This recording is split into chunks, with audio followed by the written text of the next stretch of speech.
The rain hammered against the floor-to-ceiling windows of the penthouse like 1,000 desperate fingers seeking shelter. Alexander Hayes stood in his home office, silhouetted against the storm-darkened Manhattan skyline, reviewing quarterly reports that blurred together in a sea of numbers and projections. At 32, he'd built an empire in commercial real estate that most people couldn't achieve in 2 lifetimes. Yet tonight, like most nights, the sprawling penthouse felt less like a home and more like an expensive cage.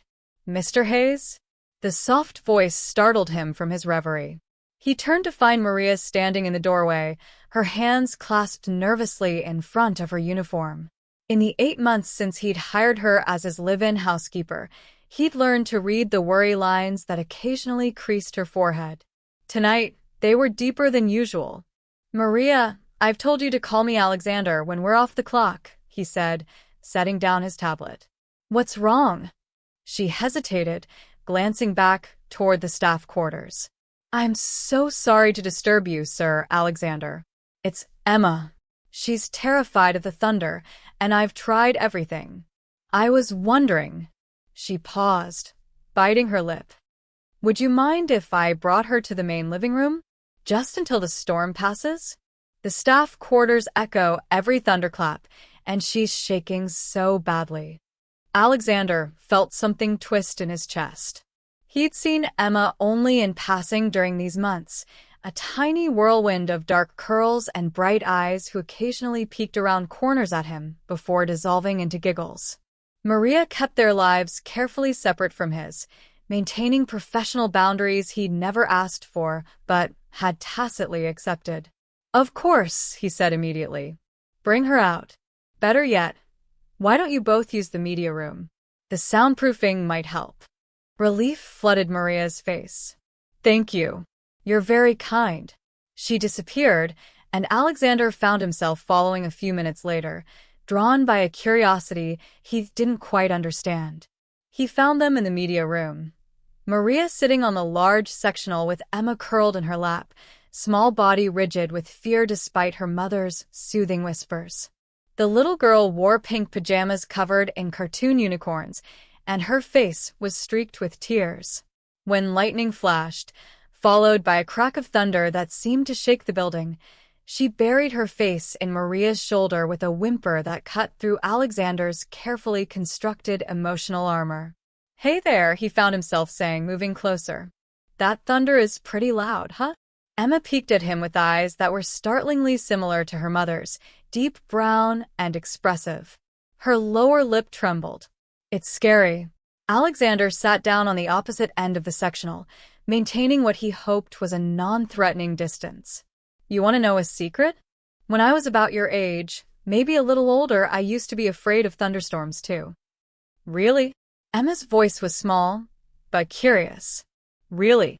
My mom, your age, I bet she'd tell you storms are just the sky having a conversation. A very loud, dramatic conversation." Maria shot him a grateful look as Emma seemed to consider this. "What are they saying?" "Well, according to my mom, the clouds are telling stories to each other. And sometimes they get so excited about their stories that they rumble really loud. Thunder is just cloud laughter." It was nonsense, of course, the kind of fanciful explanation his mother had given him decades ago in a different lifetime, before she'd passed away and left him alone with a father who'd viewed emotions as weaknesses to be eliminated. But Emma's death grip on her mother's arm loosened slightly. "Cloud laughter," she repeated, testing the words. Over the next hour, Alexander found himself doing something he hadn't done in years, simply being present with other people without agenda or purpose. He told Emma more stories, some remembered from his childhood, others invented on the spot. Maria gradually relaxed, and he caught her watching him with an expression he couldn't quite read, surprise mixed with something that might have been approval. When Emma's eyelids began to droop, she suddenly slipped off her mother's lap and, to both adult shock, padded over to Alexander. She climbed onto the sectional beside him with the unself-conscious trust only children possess. "You're nice," she announced, then curled up against his side. Alexander froze, unsure what to do with his hands, his body, his entire being. He looked helplessly at Maria, who seemed equally stunned. "Emma, sweetheart, don't bother Mr. Hayes." "It's fine," Alexander interrupted, his voice rough. Slowly, carefully, he adjusted his arm so the child could rest more comfortably. She was so small, so warm, so utterly trusting. Something in his chest cracked open, letting in light he'd forgotten existed. They sat like that until Emma fell asleep, her small hand clutching his shirt. The storm outside continued its rage, but inside the media room, an unexpected peace settled over them. "I'm so sorry," Maria whispered when she finally lifted her sleeping daughter from his arms. "She doesn't usually warm up to people like that." "Don't apologize." Alexander stood, feeling oddly bereft as she carried Emma away. "Maria, wait." She turned, Emma's head resting on her shoulder. "You don't have to keep Emma hidden away in the staff quarters. This is your home too. Both of you." The words surprised him even as he spoke them, but he realized they were true. "I mean it. The penthouse is big enough for all of us." Maria's eyes glistened. "That's very generous, but I don't want to impose." "You're not imposing. I'm offering." He ran a hand through his hair, suddenly awkward. "I built all this, and most days it just feels empty. Maybe it could feel more like a home." She studied him for a long moment, then nodded slowly. "Thank you, Alexander. That means more than you know." After they'd gone, Alexander returned to his office, but the quarterly reports held no interest. He found himself at the window again, watching the storm, thinking about a small hand clutching his shirt and the unexpected warmth that simple trust had kindled in him. He'd spent years building walls around his heart, convinced that success and wealth were sufficient substitutes for connection. Tonight, a 3-year-old girl afraid of thunder had shown him just how wrong he'd been. The storm eventually passed, leaving the city washed clean and glistening. Alexander made a decision then, standing in his glass tower above Manhattan. He would do something he hadn't done in years. He would open his life to let other people in. He had no idea that this decision would change everything, or that the little girl sleeping peacefully in the staff quarters would soon call him by a name that would heal wounds he didn't know he carried.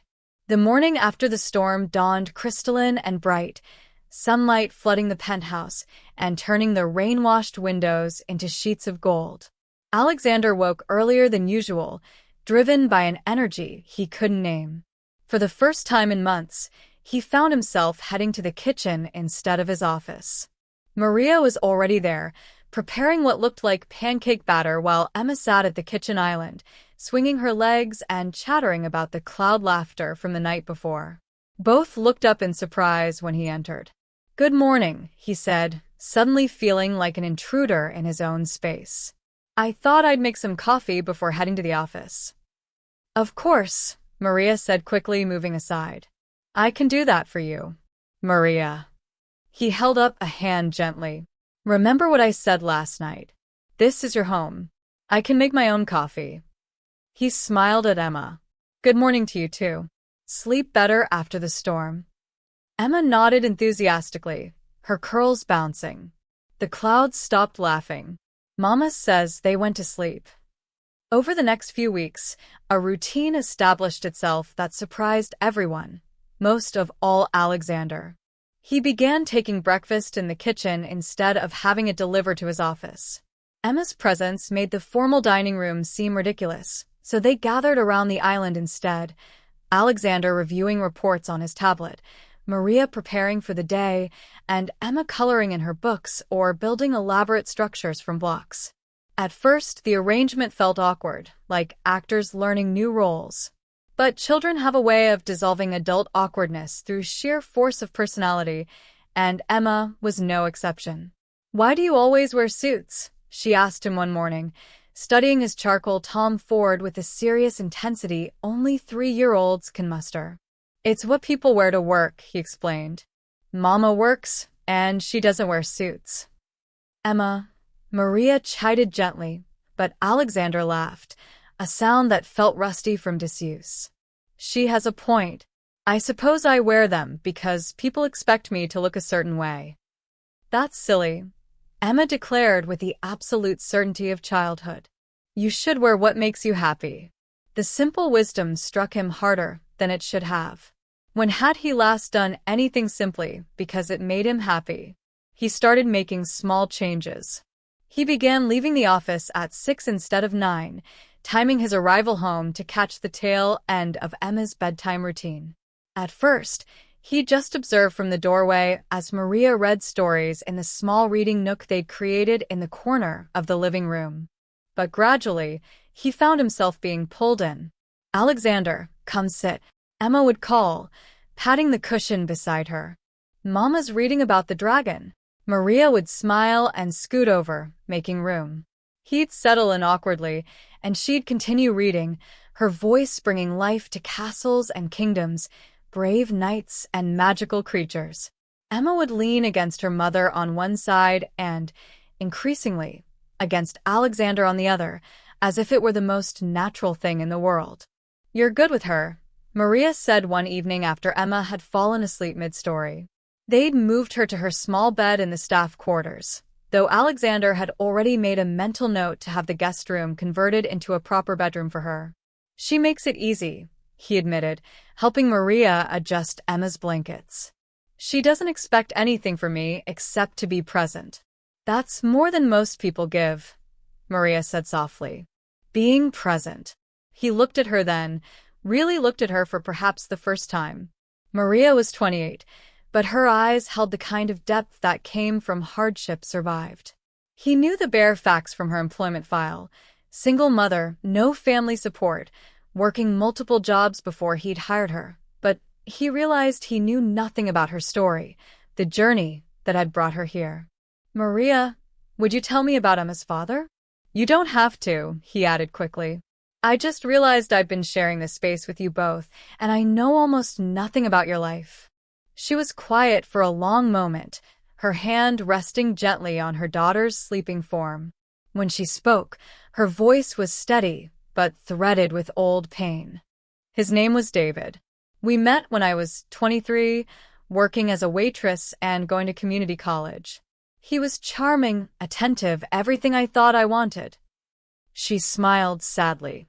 I got pregnant, and he promised we'd figure it out together. But when Emma was born, when things got real and hard and exhausting, he left. I woke up one morning, and he was just gone. Left a note saying he wasn't ready to be a father. Alexander felt anger kindle in his chest at this unknown man who'd abandoned them. I'm sorry, he said, the words feeling inadequate. Don't be. Emma is the best thing that ever happened to me. I dropped out of school to work more hours, to give her what she needed.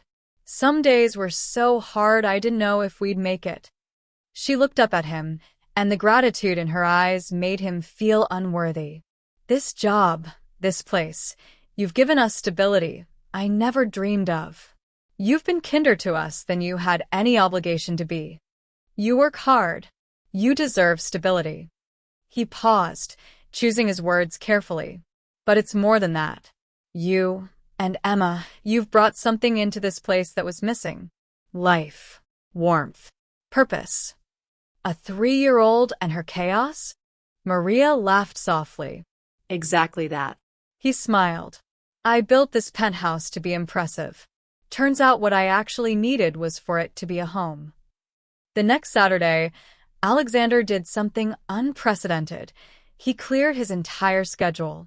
When Maria expressed surprise that he wasn't heading to the office, he simply said he had more important things to do. Like what? Emma asked, appearing in her play clothes with her favorite stuffed bunny. Like spending the day with you too, if that's all right. I thought maybe we could go to the park? Or the zoo. What do 3-year-olds like to do on Saturdays? Emma's face lit up like he'd offered her the moon. The park. The park with the big swings. So they went to Central Park, this unlikely trio, the billionaire in jeans and a casual sweater that felt foreign on his body, the housekeeper who kept insisting they didn't need to do this, and the small girl who held both their hands and swung between them, shrieking with delight. Alexander couldn't remember the last time he'd been to the park. He'd forgotten the simple pleasure of sunshine and grass, the sound of children's laughter, the feel of pushing Emma on the swings and hearing her beg for higher, higher. He bought them all ice cream from a vendor, and when Emma got it all over her face, he cleaned it off without thinking, making her giggle. People stared sometimes, probably recognizing him from business magazines or social pages. Alexander Hayes, real estate mogul, playing tag with a small child and her mother in Central Park. Let them stare. He was too busy being happy to care. Again. Again. Emma shouted after they'd run around the great lawn for what felt like the 100th time. Alexander collapsed on the grass, breathing hard, and Emma climbed on him like he was playground equipment. "I think I need a break, little one," he gasped, but he was smiling. Maria sat beside them, and Emma settled between them, content now to watch other children play. "Thank you for this," Maria said quietly.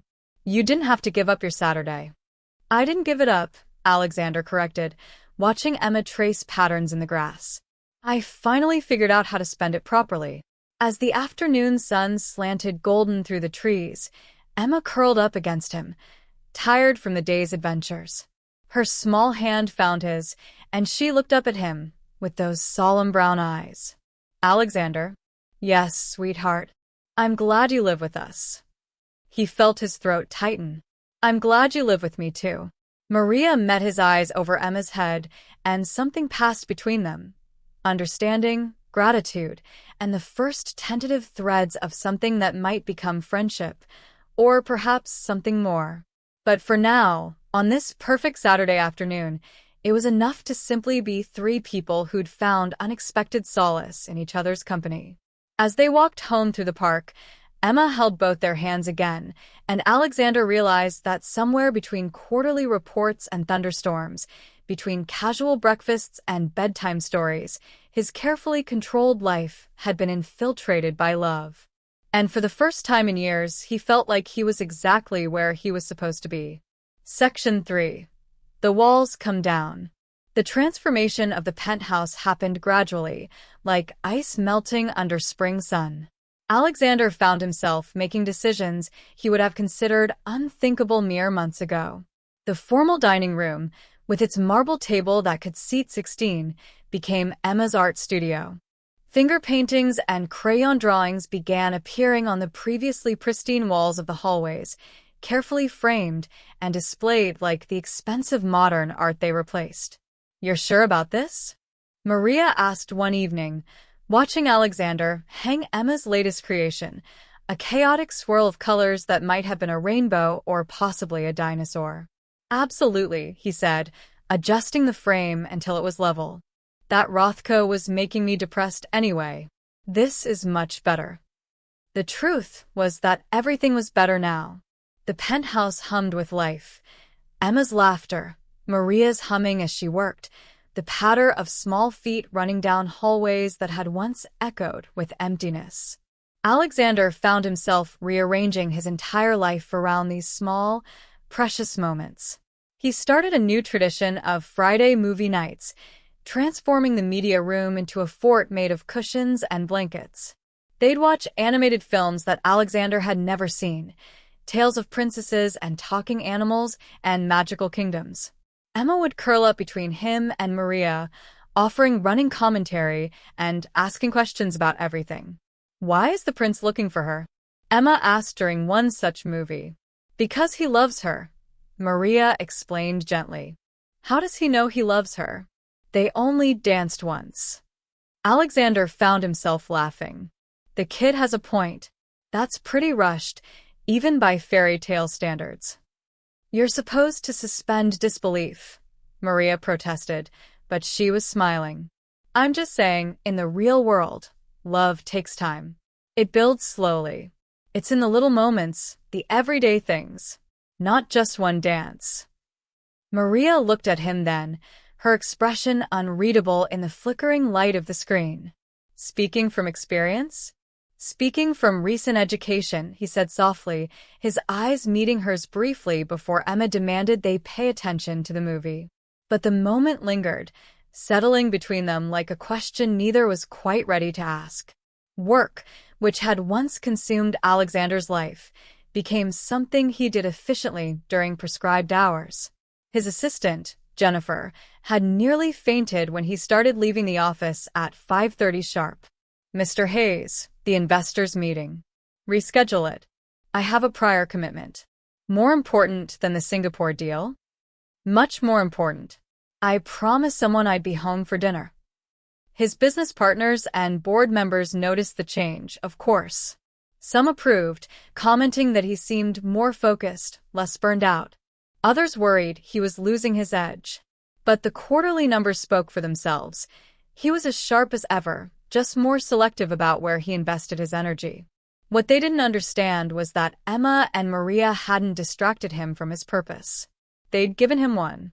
On Emma's 4th birthday, Alexander did something he'd never done before. He threw a party. Not the kind of lavish corporate event he was used to orchestrating, but a real children's birthday party, complete with balloons, a bounce house set up in the penthouse's private terrace, and a cake shaped like a castle. "This is too much," Maria protested as the event planner directed the placement of yet another decoration. "It's not enough," Alexander countered. "How many friends should we expect?" Maria's face fell slightly. "I invited a few children from the park, but we haven't been in New York long enough for Emma to have many friends. It might just be a small group." The sadness in her voice pierced him. He realized then how isolated they'd been, how Maria had sacrificed social connections to work multiple jobs, how Emma's world had been limited by circumstances beyond her control. "Then we'll make sure the friends who come have an amazing time," he said firmly. "And next year, there will be more. I promise." The party was a chaotic, joyful mess. 6 children from the park came, their parents clearly awed by the penthouse setting but too polite to comment. Alexander found himself supervising games, helping organize a treasure hunt, and somehow ending up with his face painted like a tiger at Emma's insistence. "You look ridiculous," Maria laughed, bringing him a glass of water as he collapsed on a chair, exhausted. "I look festive," he corrected, wiping chocolate frosting from his shirt, casualties of the cake-cutting ceremony. "Thank you," she said, her voice going soft. "For all of this. You didn't have to." "Stop thanking me," he interrupted gently. "I wanted to do this. I wanted to see her smile like that." He gestured to where Emma was showing her new presents to her friends, radiating pure happiness. "Do you know when I last felt this fulfilled? This useful? You run a billion-dollar company. You employ thousands of people. And it never meant a fraction of what it means to see that little girl happy." He looked at Maria directly. "What you and Emma have given me, purpose, connection, joy, I could never repay that." That night, after the guests had left and the decorations were being taken down, Emma appeared at Alexander's office door in her princess pajamas, a birthday gift from him. "Can't sleep?" he asked, setting aside his tablet. She shook her head and walked into the room with the confidence of someone who knew she was welcome. She climbed into his lap without asking, something she'd been doing more and more lately. "Did you have a good birthday?" "The best," she said, then tilted her head to look up at him. "Alexander, why don't you have a family?" The question, delivered with childish directness, struck deeper than she could know. "I do have a family," he said carefully. "I have you and your mama." "But where's your mama? And your daddy?" "They're not here anymore, sweetheart. They died a long time ago." Her small face scrunched with concern. "That's sad. Were you lonely?" "Yes," he admitted, surprised by his own honesty. "For a very long time, I was lonely. But not anymore?" "Not anymore." He hugged her close, breathing in the scent of birthday cake and children's shampoo. "Not since you and your mama moved in." Emma was quiet for a moment, and he thought she might be falling asleep.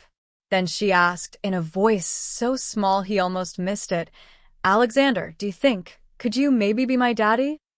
The world stopped. Alexander felt his heart crack open completely, all the carefully constructed walls he'd built over decades crumbling in an instant.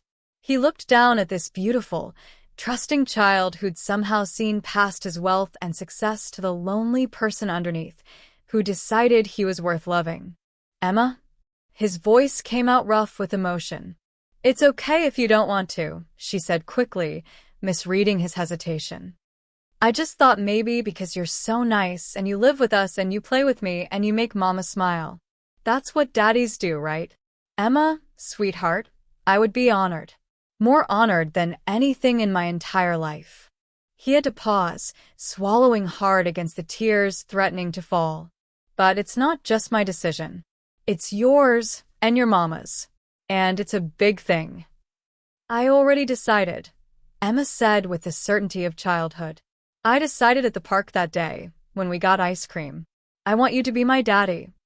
Maria appeared in the doorway then, and from the tears streaming down her face, Alexander knew she'd heard everything. "Emma, baby, that's a very special thing to ask someone," she said, her voice shaking. "But he's special," Emma insisted. "He makes us happy. We make him happy. That's what families do." Maria looked at Alexander, really looked at him, and he saw his own tumultuous emotions reflected in her eyes, hope and fear and longing all tangled together. "Emma's right," he said, speaking to Maria but holding her daughter close. "You do make me happy. Happier than I've ever been. I know this started as just an employment arrangement, but it's become so much more. You've both become everything." "Alexander," Maria whispered, moving into the room. "We're just your housekeeper and her daughter. You could have anyone. I don't want anyone else. I want this chaos and joy and love." He stood, still holding Emma, and faced Maria directly. "I want Friday movie nights and finger paintings. I want to push Emma on swings and read her bedtime stories. I want to have breakfast with you both every morning and come home to you every night. I want to be a family." "You mean it?" Maria asked, tears flowing freely now. "You really mean it?" "I've never meant anything more in my life." Emma, apparently tired of the adult conversation, made the decision for all of them.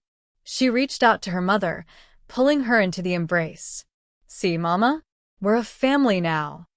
Standing in his office, holding these two people who'd transformed his empty life into something beautiful and real, Alexander felt pieces of himself he'd thought were lost forever clicking back into place. His parents were gone, that was true. But perhaps that old loss had been preparing him for this new love, teaching him to recognize something precious when it finally appeared. "Yes," he said, kissing the top of Emma's head and meeting Maria's eyes over their daughter's curls. "We're a family now." The weeks following Emma's birthday declaration passed in a kind of golden haze.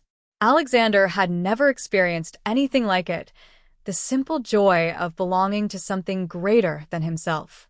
He started referring to Emma as "my daughter" in casual conversation at work, and if his colleagues found this strange, they knew better than to comment. But not everyone was happy about the new arrangement. The first crack in their bubble of happiness came from Alexander's board of directors. Richard Blackwell, the company's oldest board member and a friend of Alexander's late father, requested an urgent meeting. "Alexander, I'm concerned," Blackwell said, settling into the leather chair across from Alexander's desk. "There are rumors circulating about your personal life, about inappropriate relationships with staff." Alexander felt his jaw tighten. "There's nothing inappropriate about my relationship with Maria and her daughter. She's your employee, Alexander. The optics alone." "The optics," Alexander interrupted, his voice dangerously quiet, "are that I'm building a life with two people I care deeply about. How is that anyone's concern? Your father would never have allowed personal entanglements to affect his business judgment. My father died alone in a hospital room with nothing but his portfolio to keep him company," Alexander said bluntly. "Forgive me if I don't aspire to that legacy." Blackwell's face reddened. I'm trying to protect you. The shareholders, the investors, they trust you to be focused on the company's interests. What happens when this situation falls apart? What happens to your judgment then? It won't fall apart. You can't know that. This woman, this housekeeper, do you really believe she loves you? Or does she love your money, your penthouse, your lifestyle? The insinuation hit like a physical blow. Alexander stood, his hands flat on the desk. This meeting is over. And Richard? If you ever speak about Maria that way again, your tenure on this board will be over as well. After Blackwell left, Alexander sat in the gathering darkness of his office, doubts he'd refused to acknowledge, now whispering insidiously. Did Maria care for him, or just the security he provided? Was he being naive, blinded by loneliness and Emma's affection? He tried to shake off the thoughts, but they lingered like smoke. That evening, he came home to find chaos. Emma was sobbing, Maria was on the phone speaking rapid Spanish, and the apartment felt charged with tension. What happened? Alexander asked, immediately moving to Emma's side. My grandmother, Maria said, ending her call with shaking hands. She's in the hospital. In Honduras. She had a stroke. Her voice broke. I need to go to her. I need to fly out tonight if I can, but the tickets alone, and I'll need to take time off, which means no paycheck and the hospital bills. Stop.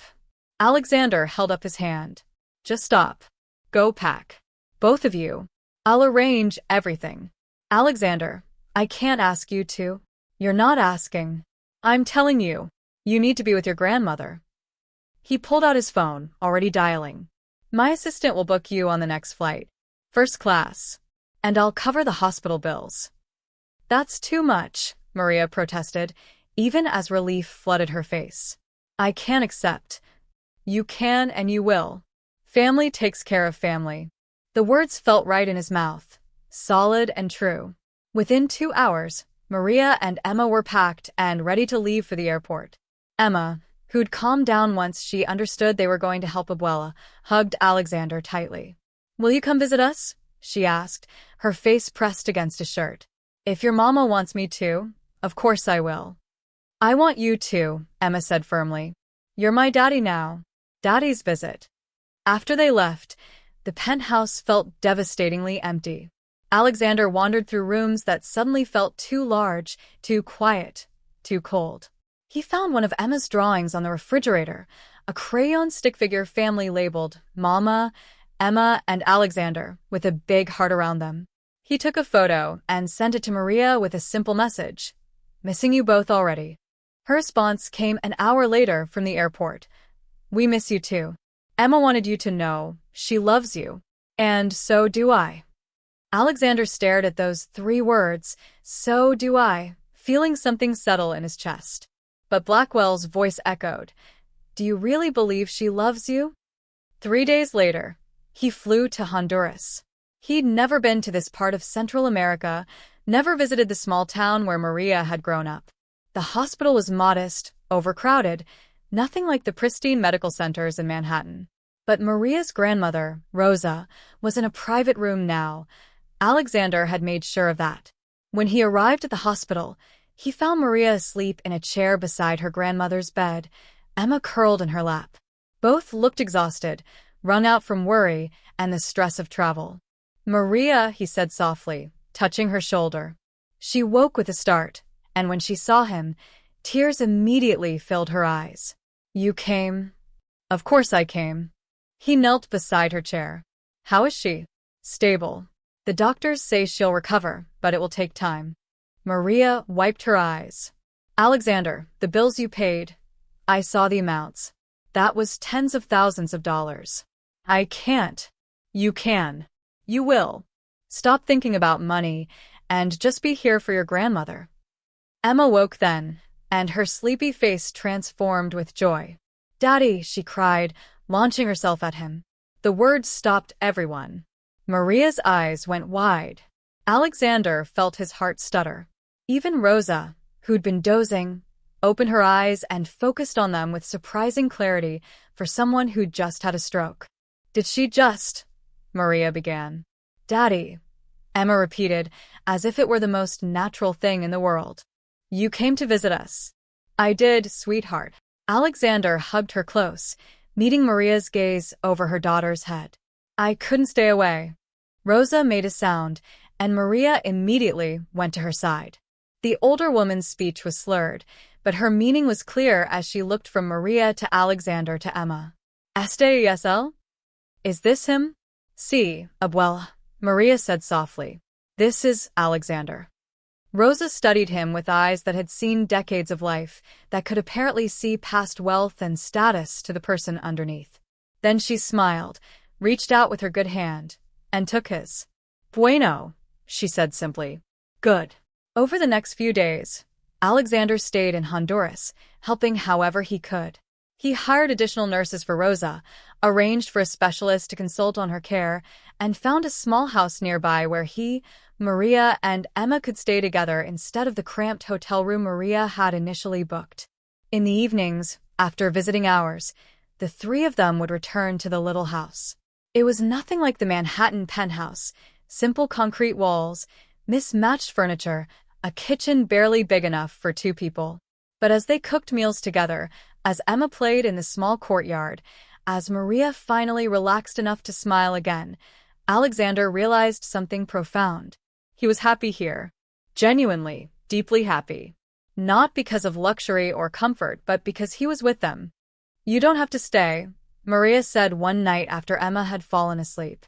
They sat on the small porch, listening to the sounds of the neighborhood: dogs barking, distant music, the murmur of Spanish conversations drifting from nearby homes. You have a company to run. We'll be fine here until Abuela is stable enough for us to come back. I know I don't have to stay, Alexander said.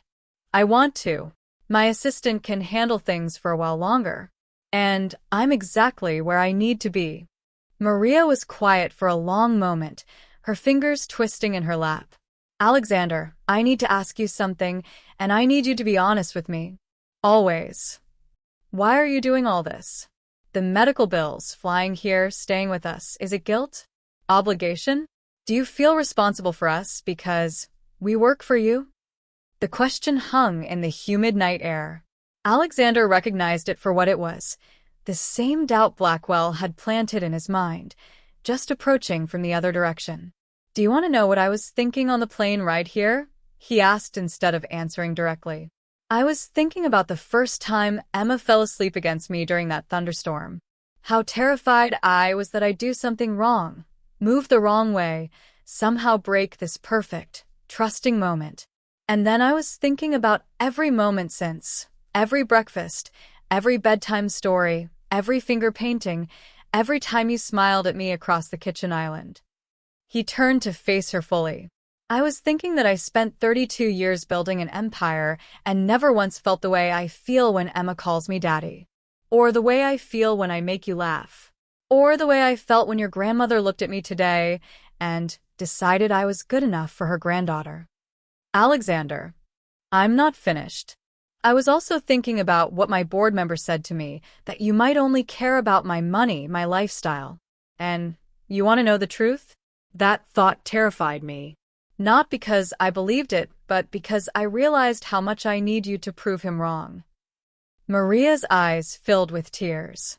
You think I'm with you for your money? No, he said fiercely. No, I don't. But I needed you to ask me why I'm here, so I could tell you the truth. I'm here because I love you, Maria. I'm in love with you. I have been for weeks, maybe months.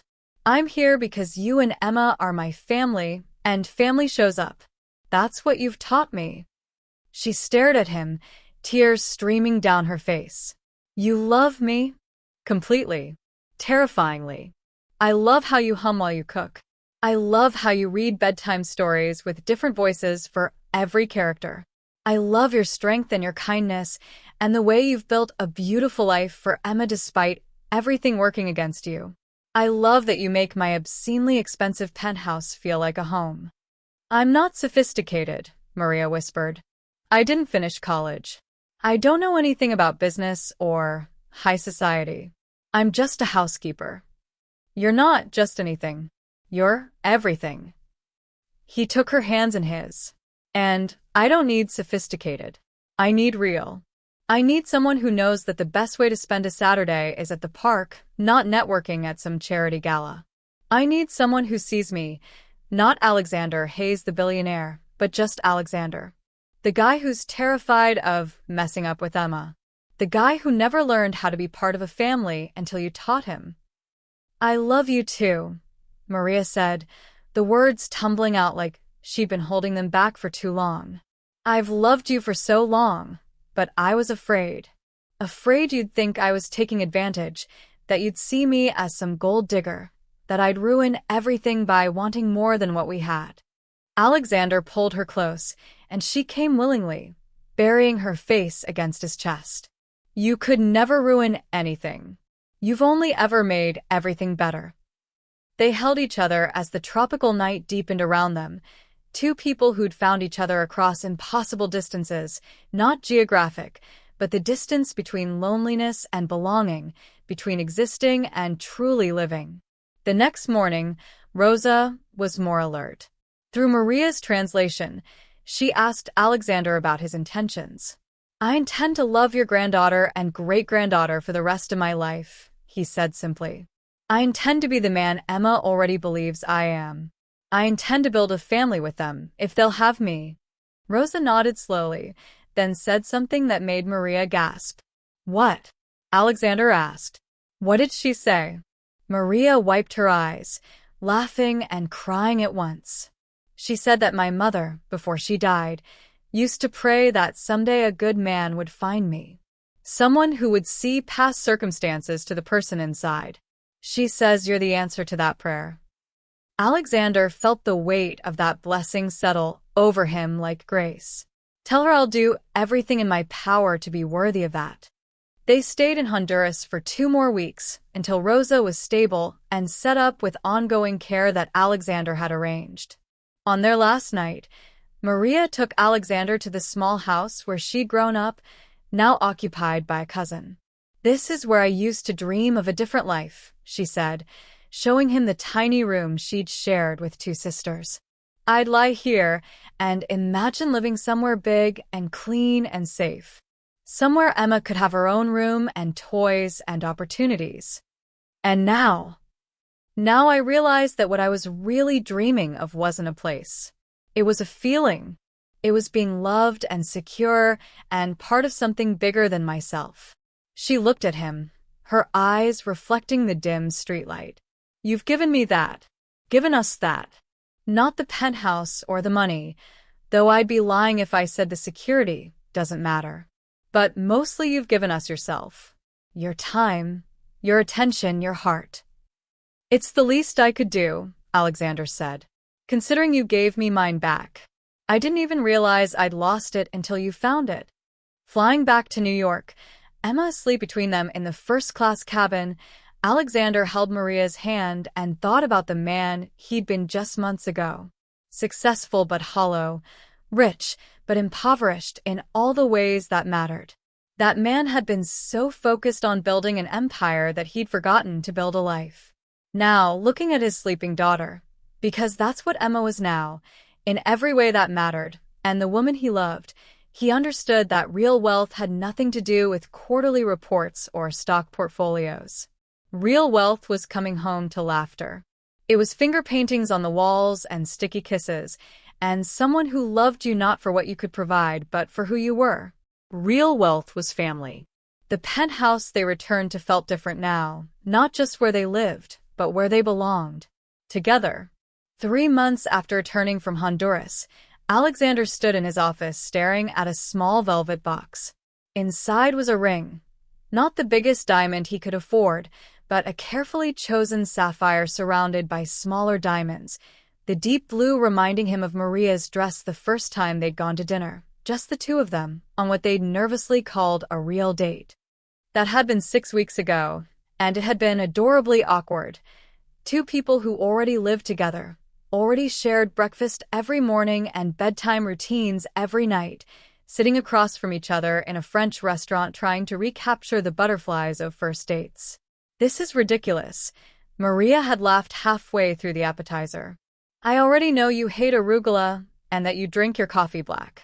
You know I fall asleep during any movie after 10 p.m. and that I sing off-key in the shower. So, we should just go home?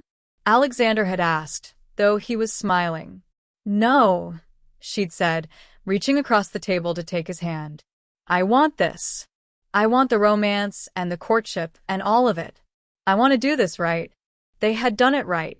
Despite already sharing a life, they dated like new lovers, dinners out, walks through the city, concerts and museums, and long conversations that lasted until dawn. They'd sent Emma to stay with a trusted babysitter for weekend getaways, stolen kisses in the kitchen when they thought she wasn't looking, held hands in the park like teenagers. And through it all, Alexander had been planning this moment. You're making that face again, Jennifer said from the doorway, making him jump. His assistant had become surprisingly supportive of his relationship with Maria, though she'd never admit it. The face that means you're overthinking something simple. Marriage proposals aren't simple. They are when you already know the answer. Jennifer smiled. That woman loves you. Emma adores you. Stop panicking and just ask her. But Alexander wanted it to be perfect. He'd planned an elaborate evening, a private dinner on the penthouse terrace, which he'd have decorated with thousands of fairy lights, musicians, the works. Then Emma had caught a cold, and Maria had been up with her for 2 nights straight, and the perfect moment seemed to slip further away. That evening, he came home to find Maria asleep on the couch, Emma tucked against her side, both of them exhausted. A half-watched cartoon played on the television. Tissues littered the coffee table. It was the opposite of romantic. And it was perfect. Alexander covered them both with a blanket, then went to the kitchen to make chicken soup from scratch, something he'd learned to do from watching Maria. As he chopped vegetables, he thought about all the moments that had led him here, from a thunderstorm to a birthday party, from Honduras to here, from employer to father to something more. He was pulling the ring box from his pocket, still trying to plan the perfect moment, when a small voice interrupted his thoughts. Alexander? He turned to find Emma standing in the kitchen doorway, her pajamas rumpled, her nose red from her cold. Hey, sweetheart. Feeling better? A little bit. She climbed onto one of the kitchen stools and watched him cook with the serious expression she got when working through complicated thoughts. Can I ask you something? Always. Are you going to marry Mama? The directness of the question shouldn't have surprised him anymore. Emma had never been one for subtlety.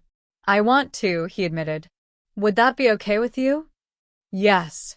Emma's face lit up, then immediately scrunched with concern. But Alexander, I have to tell you something important first. What's that? She looked down at her hands, suddenly shy. At the park yesterday, Sophia, that's my friend from preschool, she said that I was lying about having a daddy because her mama said you're not my real daddy. She said real daddies are there from the beginning, and you just showed up. Alexander's heart clenched. He set down his knife and came around the counter, lifting Emma into his arms. And what did you say to Sophia? I said she was wrong. I said you are my real daddy because you love me and Mama, and you live with us and you take care of us. But then she said... Emma's voice got very small. She said real daddies and mamas get married. And if you don't marry Mama, then you're just pretending to be a family. Emma, look at me. Alexander waited until her teary eyes met his. Sophia is wrong about a lot of things. Being a real daddy has nothing to do with being there from the beginning. It's about being there from now on. It's about showing up every single day and choosing to love someone. That's what makes someone real. But are we a real family? Even without the marriage part. We are absolutely a real family. Right now. Today. Nothing could make us more real than we already are. He paused, then smiled. But if it would make you feel better, and if your mama says yes, I would very much like to marry her. Would you like to help me ask her? Emma's whole face transformed. Really? I can help. I think you should be the one to ask her, Alexander said, making a decision that felt right in his bones.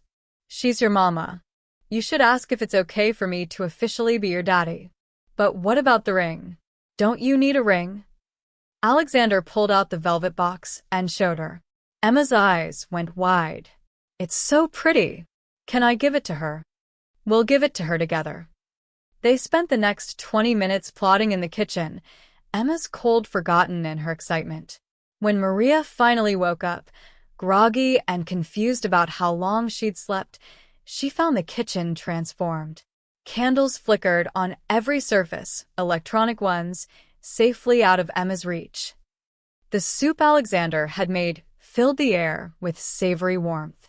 And Emma stood in the middle of it all, bouncing with barely contained excitement. What's going on? Maria asked, looking between them suspiciously. Mama, sit down, Emma commanded, pointing to one of the kitchen stools. We have something very important to ask you. Emma, what did you and Alexander? Just sit, Mama. Maria sat, her eyes meeting Alexander's with a mix of confusion and growing understanding. He stood behind Emma, his hands on her small shoulders, and nodded for her to begin. Emma took a deep breath, suddenly nervous now that the moment had arrived. Mama, you know how Alexander lives with us and he's my daddy and we love him? Yes, baby, I know. Well, Sophia at school said we're not a real family because you and Alexander aren't married. And I know we're real, but Alexander said if you want, he would like to marry you. And I would like that too, because then nobody can say we're not real. Emma's words came out in a rush, jumbled with emotion and 4-year-old logic. Maria's eyes filled with tears as she looked from her daughter to Alexander. He stepped forward, pulling out the ring box and kneeling in front of her, awkwardly because Emma was still standing between them, but perfectly because this was who they were. A family, awkward and beautiful and real. Maria, I had this whole speech planned, Alexander said, his voice rough with emotion. About how you changed my life. How I never knew what happiness was until I found you and Emma. How I want to spend every day for the rest of my life being worthy of the gift you've given me. And all of that's true. But Emma's right. We're already a family. Already real. Already bound together by something stronger than any legal document. He opened a ring box, and Maria gasped. But I want to make it official anyway, he continued. I want to stand up in front of everyone who matters and claim you as mine, and let you claim me as yours. I want Emma to never have to defend our family to anyone ever again. I want to be your husband, Maria. Will you marry me? Maria was crying now, both hands pressed to her mouth. Emma tugged on her arm impatiently. Mama, you're supposed to say yes. Yes. Maria laughed through her tears. Yes, of course yes. Emma cheered, and Alexander slipped the ring onto Maria's finger with shaking hands. Then Maria pulled him up and kissed him while Emma wrapped her arms around both their legs, creating a tangle of limbs and laughter and love. Can I call you Daddy now? Emma asked Alexander, looking up at them both. Like all the time? Not just Alexander anymore. I would be honored, Alexander said, choking up. He'd been called many things in his life. CEO, billionaire, visionary, but no title would ever mean more than this one. Daddy. Emma tested the word, then grinned. Daddy, daddy, daddy. That night, after Emma had finally gone to bed, after making them promise 3 times that the wedding was really happening and that she could be a flower girl, Alexander and Maria stood on the terrace overlooking the city. The elaborate proposal he'd planned was forgotten, replaced by something more honest and true to who they were. You know, Blackwell and the others on the board are going to have opinions, Maria said softly, her new ring catching the city lights. Let them have opinions. I'll be too busy being happy to care. Your life is going to change. Marrying a single mother, a former housekeeper. Maria. He turned her to face him. My life already changed. It changed the night a little girl knocked on my door afraid of thunder. It changed when you both showed me what a home feels like. Marrying you doesn't change my life. It just makes official what's already true. I love you, she whispered. I love you so much it scares me sometimes. Good scared or bad scared? Good scared. The kind of scared that comes with having everything you ever wanted and being terrified of losing it. You won't lose it. You won't lose me. He kissed her forehead, her cheeks, her lips. I'm not going anywhere. I'm home. Inside, Emma called out, Daddy? Can you come read me a story? Alexander's heart swelled with a joy so complete it almost hurt. Coming, sweetheart. Go, Maria said, smiling. Your daughter needs you. Our daughter, Alexander corrected. Our family. He found Emma in her room. The guest room he'd converted into a princess paradise of her design, complete with a canopy bed and walls painted with castles. She was already under the covers, a stack of books beside her. Which one tonight? He asked, settling beside her. The one about the princess who saves herself, Emma said, then paused. Daddy. Yes, sweetheart. I'm glad you came to live with us. Alexander felt his throat tighten. I'm glad too. Best decision I ever made. Actually, Emma said with the wisdom of childhood, I think we came to live with you. We lived here second. Okay, best decision I ever made was letting you stay. No, Emma corrected seriously. Best decision was loving us. Out of the mouths of babes. You're right, Alexander said, hugging her close. Loving you was the best decision. Loving your mama was the best decision. All of it. As he read to her, doing all the different character voices that made her giggle, Alexander thought about the man he'd been a year ago. That man had stood in an empty penthouse believing he had everything. He'd been so wrong.